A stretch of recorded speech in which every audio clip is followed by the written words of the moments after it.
Hello, welcome to Chef Shonah's Foodies Over 50, the cooking show for those of us foodies who have crossed over the line to 50 plus, and we're looking to eat healthier and still enjoy great food.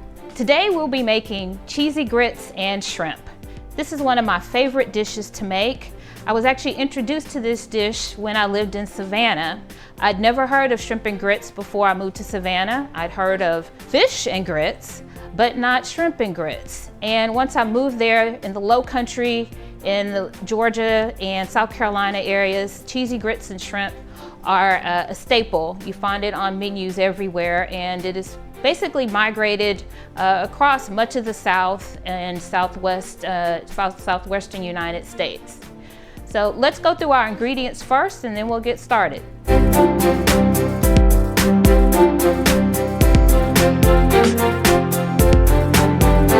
So we're going to start with some olive oil, and then some diced onions, some diced bell pepper, and some diced red bell pepper. A little bit of crushed red pepper. If you are not tolerant of spice, feel free to leave out the crushed red pepper. Some minced garlic, some white wine, diced tomatoes with their juice. And these basically come from a can. You can use regular diced tomatoes. You can use the sun-dried diced tomatoes. If you are watching your sodium, you can buy the reduced or no salt added diced tomatoes. Tomato paste, a little bit of fresh thyme. Got a little sugar in here, some salt, some pepper, and some smoked paprika. Then of course our shrimp, peeled and deveined. That covers the shrimp piece. And for the grits piece, I've got coconut milk. And this recipe is actually inspired by a recipe that I found in a healthy Southern cooking cookbook written by Eric and Shonah Jones. And I really like the fact that he used coconut milk instead of cream or half and half in the grits. And that makes this dish pretty versatile for people who are lactose intolerant or who don't eat dairy, or even people who are pescatarians. So the coconut milk is a great addition, and the thing is, it doesn't make the grits taste like coconut either. I have some chicken broth. If you're making this dish for a pescatarian, you'd want to use vegetable broth instead. If you are watching your sodium, make sure you choose a brand of chicken broth that is either no salt added or reduced sodium. And then I have my grits. Now, if you notice, these grits are yellow, and in fact, they're not grits at all. They are polenta, which is basically the Italian version of grits.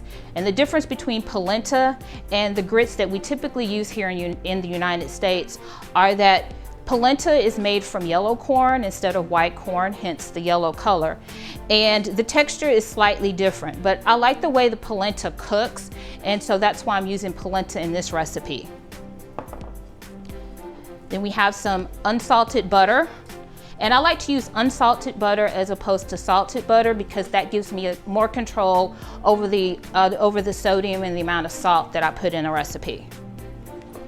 And here I have a mixture of some salt, pepper, dried oregano, and a little touch of crushed red pepper. So once again, if you're sensitive to spice, feel free to leave out the crushed red pepper.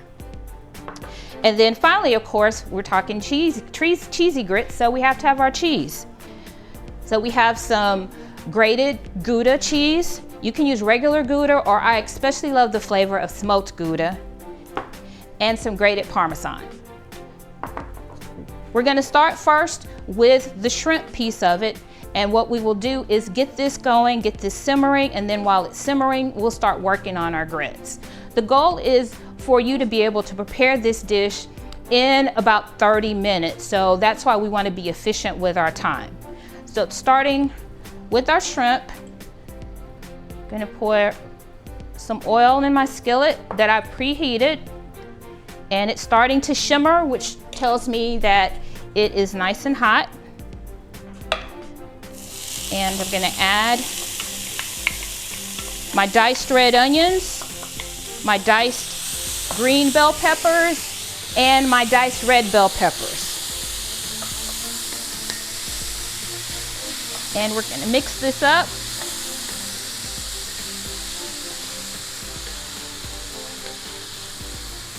And then I'm gonna go ahead and add my crushed red pepper to this.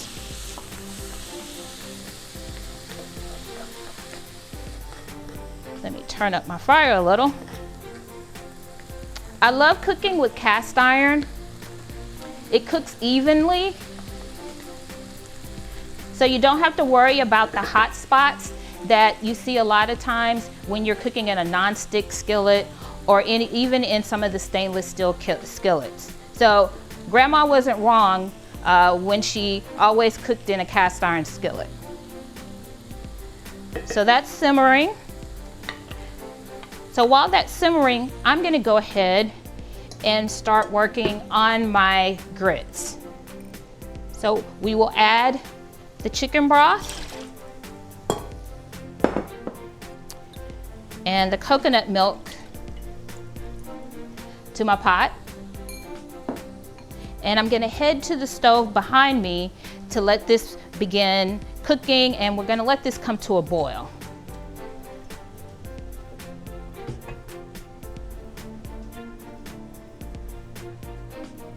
Okay, so we'll let that be working. So I'm coming back over here to my onion and bell pepper mixture.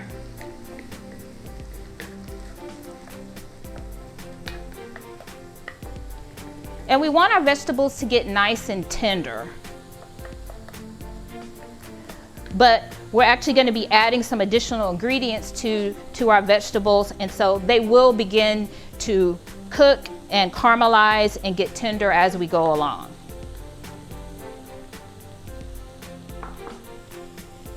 So next I'm going to add my minced garlic and incorporate that into my onion and pepper mixture.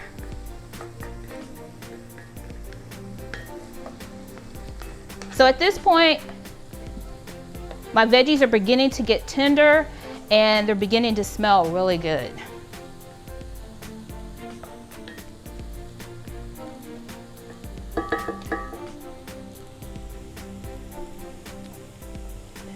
And next we're going to add a little white wine. And we're going to cook this until the wine reduces by about half.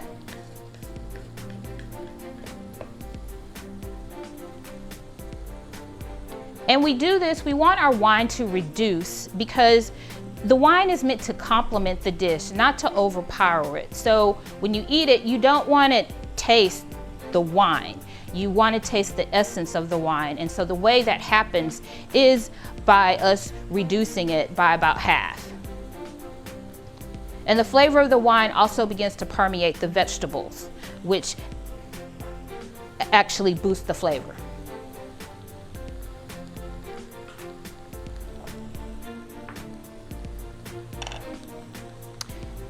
And next we're going to add our tomatoes.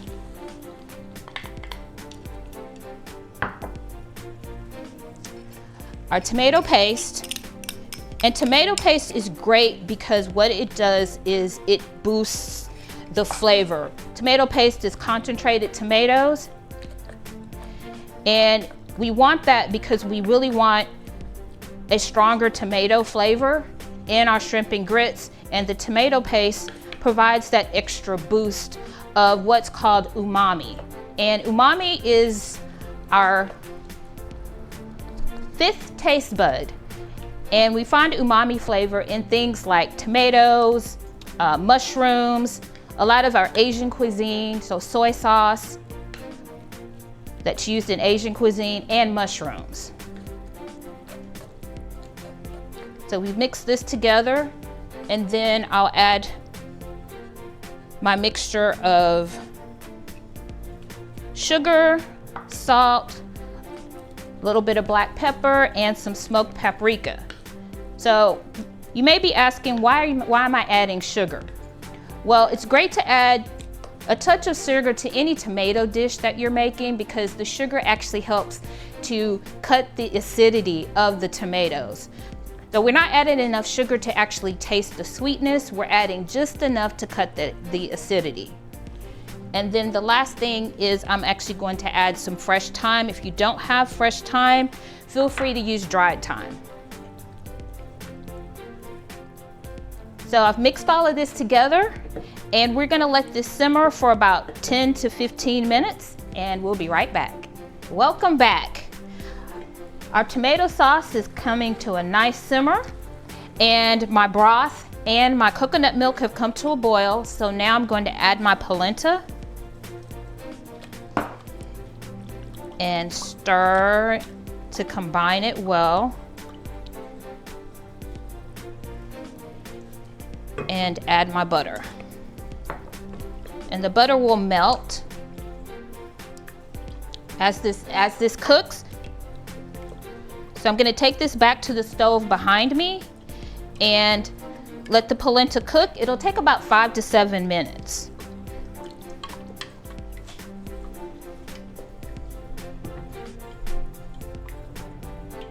Okay. The great thing about polenta is, unlike the grits that we use here in the United States, you don't have to stand there over the pot and stir, stir, stir, stir, stir.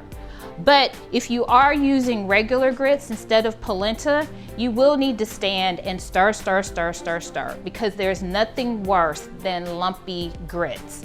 And the way to make sure that does not happen is to constantly stir the grits for about 5 minutes. And after that, they'll be fully incorporated and you won't have to worry about your lumps. So I'm gonna go over here and stir up our tomato mixture. It's come to a very nice simmer. And we're gonna let this cook down a little more. And then we'll add our shrimp at the very end. With shrimp, it doesn't take any time for them to cook, so we're gonna wait until the very end, add them in, let it cook for about 2 to 3 minutes, and that's all you need for your shrimp. The last thing you want is overcooked shrimp, because once they get overcooked, they're gonna be rubbery and it'll totally ruin your dish. And I'm gonna go check on my grits and we'll be right back. And welcome back. Our polenta has cooked and it is nice and creamy. So the next thing we need to add is the cheese. So I have some Gouda here that I have freshly grated. And feel free, you don't have to use Gouda. If there's another type of cheese that you like, feel free to use that. I'm just a big fan of the flavor of Gouda combined with grits or polenta. But you can use cheddar, you can use, if you even want to use like a Gruyere, that would be great. But you want to use a cheese that has a stronger flavor, because you really want the cheese flavor to come out in your grits. So I've incorporated my Gouda, and next I'm going to add some grated Parmesan. And I love Parmesan cheese. The more Parmesan, the better. And because Parmesan is a saltier cheese, you really want to monitor how much salt you add to your polenta or your grit mixture, because then it might be too salty. So I've added my Parmesan, and then the last thing I'm going to do is to add my seasoning blend, which is my salt, my pepper, and some dried oregano.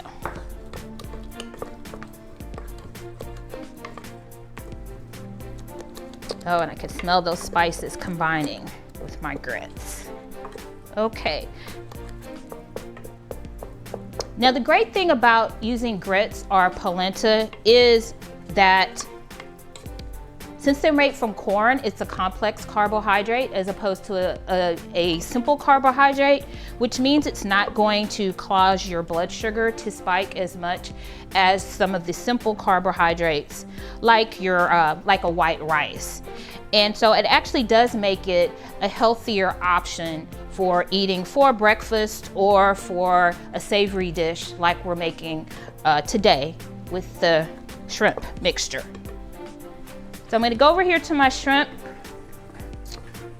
my tomato mixture for my shrimp, and it's had time to cook down and the flavors have had a chance to combine, and the tomato juice and the wine have had a chance to evaporate slightly. So the last thing we'll do is to actually add our shrimp. And you want to make sure that whatever shrimp you use, that it's been peeled, of course, and deveined. And depending on what part of the country you live in, that's going to dictate what kind of shrimp you get. If you are closer to the Gulf, like I am in Texas, we use a lot of white Gulf shrimp in our dishes. The other type of shrimp that has been very popular in the Houston area where I live is the red Argentinian shrimp, which is I also love to use as well. And it's okay to buy your shrimp. You can buy it fresh, or you can buy it frozen. And actually, sometimes the frozen shrimp is going to be fresher than the shrimp that you get at the seafood counter because it's been flash frozen. So as soon as they catch the shrimp, they flash freeze it. And so don't feel like you have to go out and get fresh shrimp. Frozen shrimp is great. All you have to do is thaw it out and it's ready to go. We're gonna give our shrimp a couple more minutes to cook and we'll be right back. Welcome back. So our shrimp have had a chance to cook and our grits are ready. So now it's time to eat. So I'm gonna put our grits in this nice deep bowl because we want the grits to have room to spread. And then once we add our shrimp, we'll have plenty of room for the tomato shrimp mixture to spread, and that'll make a really pretty bowl. Okay, so we've got our grits.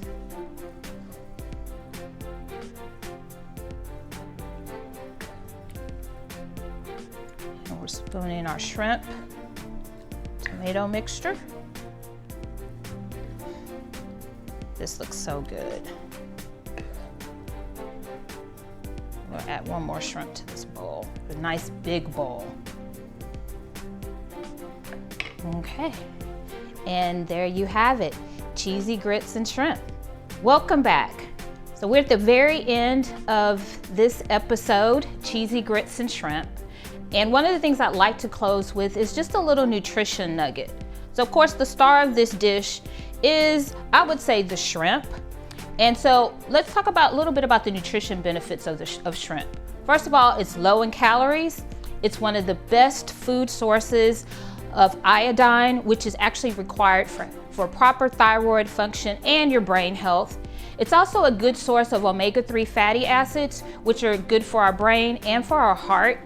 And the omega-3 fatty acids in shrimp help to overcome the high cholesterol that we find in the shrimp. So those two even each other out from a health perspective. So it still makes it a pretty healthy thing for us to eat. And the other thing that it does is it's an excellent source of protein, which we need as we age because our muscles, we lose a lot of muscle mass as we age. So having the extra protein is something that we really need in our diets. So that's what makes this dish great from the perspective of having the shrimp in it. So thank you so much for joining me today. I am Chef Shonah with Chef Shonah's Foodies Over 50. Feel free to follow me on Instagram at chef_Shonah. Thanks so much, and I look forward to seeing you at our next episode.